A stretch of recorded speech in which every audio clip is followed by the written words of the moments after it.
सुर्खी और स्याही माइल इस जर्द रंग के बेजवी पत्थर का कुतर तकरीबन 30 सेंटीमीटर है। अमेरिका में Ghamidi centre of Islamic learning Dallas से मुंसलिक मुहक्किक नईम अहमद बलोच के मुताबिक हजरे अस्वद को चूमना या छूना एक अलामत है कि हम अलामतन अल्लाह पाक की बैत करते हैं और उसकी अताअत का ऐलान करते हैं। इस्लामी इंसाइक्लोपीडिया में सैयद कासिम महमूद ये लिखते हैं कि अब अबू ताहिर पर ये खब्त सवार हुआ कि अब लोग काबा की बजाय दारुल हिजरा का हज, और अबू ताहिर जिसने के हजरे अस्वद को ले जाते हुए ये ऐलान किया था कि आइंदा हज उसके यहाँ हुआ करेगा, चीचक की बीमारी में मुब्तला होकर जिल्लत की मौत मरा। हैप्पीनेस हब की नई वीडियो में खुश आमदीद।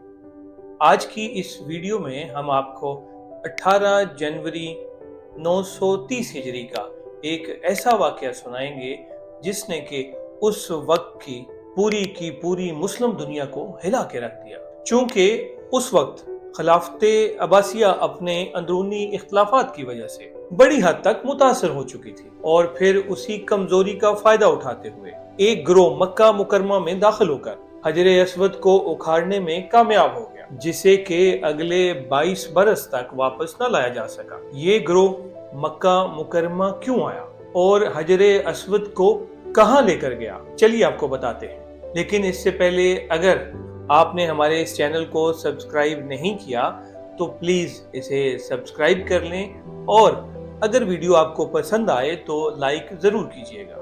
असल वाक़े को शुरू करने से पहले आपके लिए ये समझना भी जरूरी है कि हजरे अस्वद क्या है। हजरे अस्वद के लुग़वी मैनी स्याह पत्थर के हैं। सुर्खी और स्याही माइल इस जर्द रंग के बेजवी पत्थर का कुतर तकरीबन 30 सेंटीमीटर है और ये काबा के जनूब मशरकी कोने पर दीवार के साथ जमीन से कोई तकरीबन 5 फुट की बुलंदी पर नस्ब है, जो तवाफ के आगाज और इख्तिताम की अलामत है।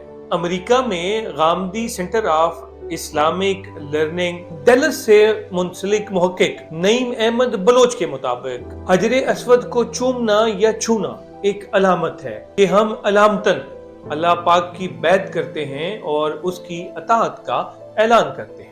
अब आते हैं उस वाक़े की तरफ जो 14 जिलहज्जा 317 हिजरी बरोज इतवार असर के वक्त पेश आया, जिसके बाद कई बरस तक हजरे अस्वद काबा की बजाय एक और मकाम पर मौजूद रहा। फ्रांसिस ई पेटर्स अपनी किताब Mecca a literary history of the Muslim holy land में लिखते हैं कि करामता अब्बासी खिलाफत को जहां कमजोर पाते हमला कर देते और कूफा से मक्का जाती हुई हज की शारा तो उनका आसान हदफ थी। 10वीं सदी के पहले 7 साल करामता की फौज इराकी हज काफलों को हरासा करती रही। अगली 2 दिहाइयों में खामोशी रही और फिर 925 में बगदाद से चला हज काफला मक्का न पहुंच सका और फिर अब्बासी खिलाफत के इस दारुल खिलाफा से अगले 2 साल किसी ने हज पर जाने की जुर्रत न की। उस्मानी मौर्रख कुतुबुद्दीन के मुताबिक अबू ताहिर की फौज ने हरम, मक्का और इर्द गिर्द की घाटियों में तकरीबन 30,000 लोगों को कत्ल किया। 1700 अफराद की जान तो तवाफ करते हुए ली गई। फिर उन्होंने यहीं पर बस नहीं किया, उसके बाद उन्होंने काबा के खजानों को लूटा और अबू ताहिर के हुक्म से जाफर बिन हलाज ने हजरे अस्वद को कुदाल से उखाड़ लिया और अपने साथ बहरीन ले जाकर दारुल हुजरा नामी मस्जिद में लगवा दिया।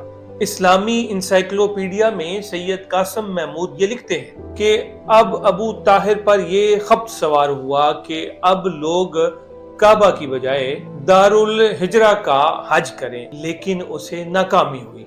तकरीबन 22 साल का अरसा गुजर जाने के बाद बहरीन के शहर हुजर से बरोज बुध 10 जिलहज्जा 339 हिजरी को ये मुबारक पत्थर वापस हुआ और इसकी वापसी भी अगर देखा जाए तो किसी मौजे से कम नहीं थी। हुआ कुछ यूं कि करामतियों से बार बार हजरे अस्वद की वापसी का मुतालबा जब जोर पकड़ गया तो उन्होंने ये उज़र पेश किया कि वो पत्थर तो दूसरे पत्थरों में मिक्स हो गया है और अब उनमें से हजरे अस्वद को अलग करना तो हमारे बस की बात नहीं। ہاں اگر تم لوگوں کے پاس کوئی علامت ہے تو اسے تلاش کر لو۔ چنانچہ اس بارے میں جب علماء کرام سے استفسار کیا گیا تو انہوں نے ارشاد فرمایا کہ ان سب پتھروں کو آگ میں ڈالا جائے۔ جو پتھر آگ میں جل جائے یا پھٹ جائے وہ حجر اسود نہیں۔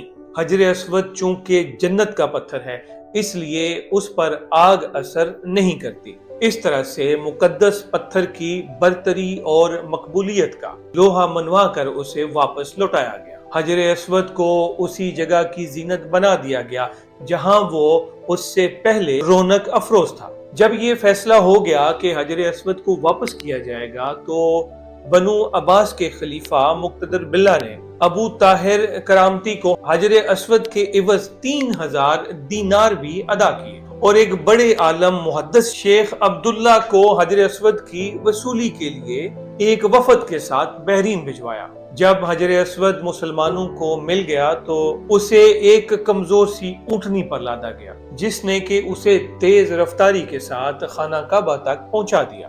وہ اس لیے کہ حجر اسود اپنے مرکز بیت اللہ کی طرف جا رہا تھا، لیکن اسی حجر اسود کو جب خانہ کعبہ سے نکالا گیا تھا اور کرامتی اسے بحرین لے کر جا رہے تھے تو جس اونٹ پر بھی اسے لادا جاتا وہ مر جاتا، حتیٰ کہ بحرین پہنچنے تک 40 اونٹ حجر اسود کے نیچے مرے۔ اور ابو طاہر جس نے کہ حجر اسود کو لے جاتے ہوئے یہ اعلان کیا تھا کہ آئندہ حج اس کے ہاں ہوا کرے گا، چیچک کی بیماری میں مبتلا ہو کر ذلت کی موت مرا۔